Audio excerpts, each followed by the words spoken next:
I am the Tofu Golem. Please enjoy the video. In this video, I will explain how to make beef devil. This easy method ensures a delicious and satisfying meal with minimal fuss. We'll start by gathering our ingredients, then move on to preparing the beef and creating that signature devil sauce. You'll learn simple steps to combine everything for a rich, savory, and slightly spicy dish that's perfect for any occasion. Let's get cooking.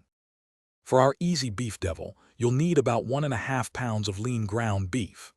Begin by browning the beef in a large skillet over medium heat, breaking it apart as it cooks. Once browned, drain any excess fat. Then, add your finely chopped onion and garlic to the skillet, cooking until they are softened and fragrant, which usually takes about 3 to 5 minutes. Now it's time to create the devil sauce. To the skillet with the beef, onion, and garlic, add 1 cup of tomato sauce, 1/4 cup of Worcestershire sauce, and 1 tablespoon of mustard. Stir in your pinch of cayenne pepper, and feel free to add a dash more if you like extra heat. Bring this mixture to a gentle simmer, then reduce the heat and let it cook for at least 15 minutes, allowing the flavors to meld beautifully. Once your beef devil has simmered and the sauce has thickened to your liking, it's ready to serve. Spoon generous portions onto toasted hamburger buns for a classic presentation.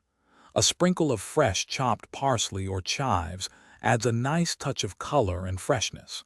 This dish pairs wonderfully with a side of crisp dill pickles. Enjoy your homemade, easy beef devil. Thanks for watching. Consider subscribing if we helped you today.